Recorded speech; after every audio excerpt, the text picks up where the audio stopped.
echoes of the silent tide. In the rugged coastal cliffs of Thaloryn, where the sea crashed against jagged rocks and a perpetual fog clung to the shores, lay the village of Tidehaven.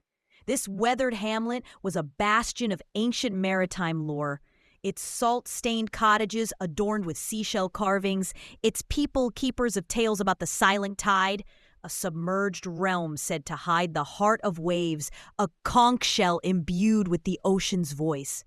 For generations, the tide had blessed Tidehaven with abundant fish and gentle currents, but a creeping stillness had silenced the waves, leaving nets empty and the harbor desolate.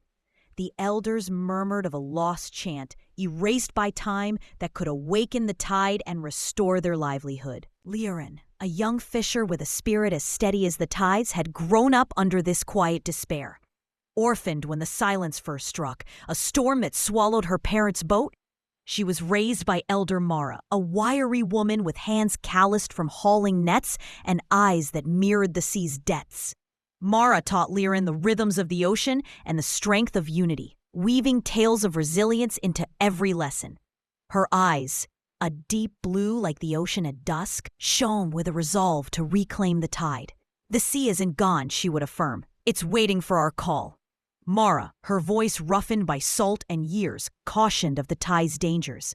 Mirages that drowned hope, guardians of foam that fed on fear, and a heart of calm that stilled the bold. One autumn equinox, when the silence deepened, enveloping Tidehaven in a suffocating stillness that stilled even the gulls' cries, Liraen could wait no longer. The village's fish stores vanished, and the children's games faded into the hush of hunger. Mara summoned a council beneath the weathered pier, her voice faltering as she urged patience, though her gaze betrayed the community's fading spirit. Liraen, seated among the anxious, felt a wave of purpose rise within her. She had uncovered a verse of an old sea chant in Mara's driftwood journals, pointing to the heart of waves, a conch said to hold the tide's essence. Determined, she took a trident carved with protective sigils and a cloak woven with seaweed fibers, stepping into the silent tide at dusk. The tide's edge was a shimmering veil, its surface rippling with faint dying light. The air grew thick with the scent of brine and seaweed, and whispers arose, soft at first, like the lapping of waves, then urgent, pleading, "We still, sing us alive." Liraen gripped her trident, its sigils glowing faintly, and waded in. The tide unfolded, a labyrinth of submerged caves and coral arches, their surfaces glinting with bioluminescent algae. The water pulsed subtly, as if the sea held its breath.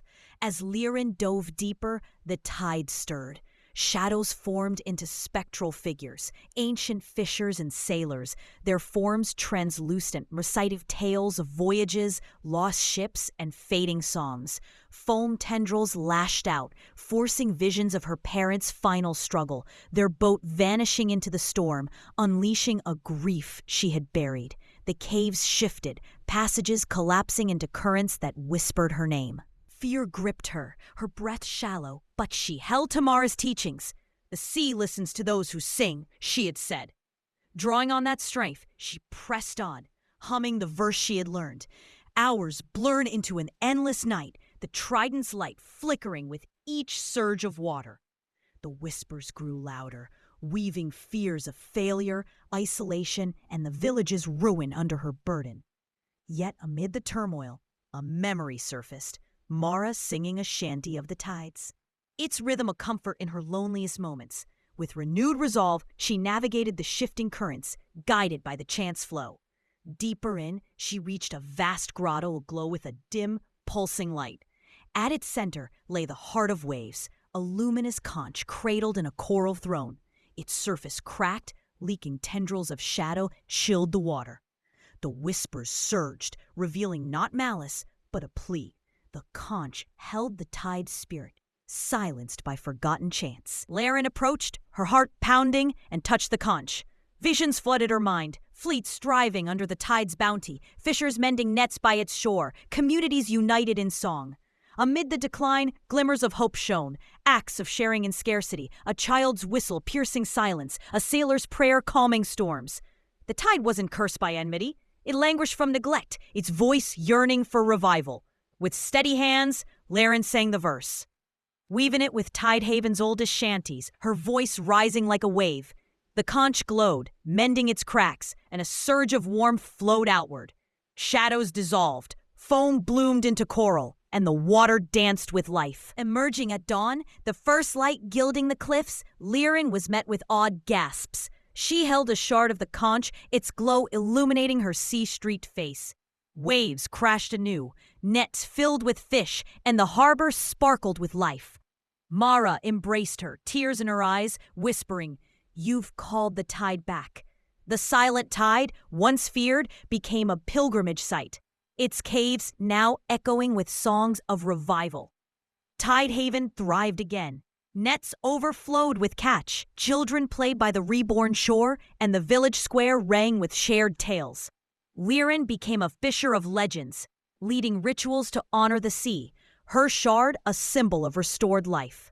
She formed a council with Mara, preserving the village's chants and teaching the young to value their roots. Festivals arose, celebrating the heart of waves with dances and shanties, honoring Liraen's bravery. Years later, as Liraen's hair grayed, she faced a new challenge. A coastal hamlet, silenced by still waters, sought her aid. With Mara's blessing, she journeyed forth, carrying the shard and a new chant. The trek was treacherous, through stormy seas and rocky shores, but her faith held. When the first conch shard glowed in foreign waters, tides returned, and the hamlet rejoiced. Her legend spread, a beacon across Thaloryn. In her final days, Liraen returned to the tide. Now a haven of life.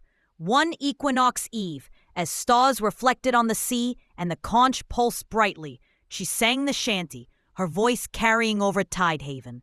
As she closed her eyes, the tide hummed in harmony.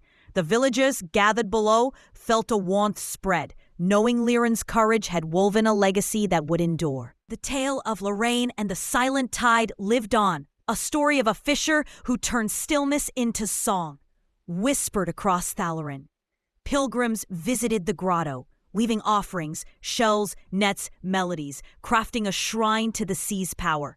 Her legacy inspired others to seek their own voices, proving that even in the quietest depths, song could rise anew.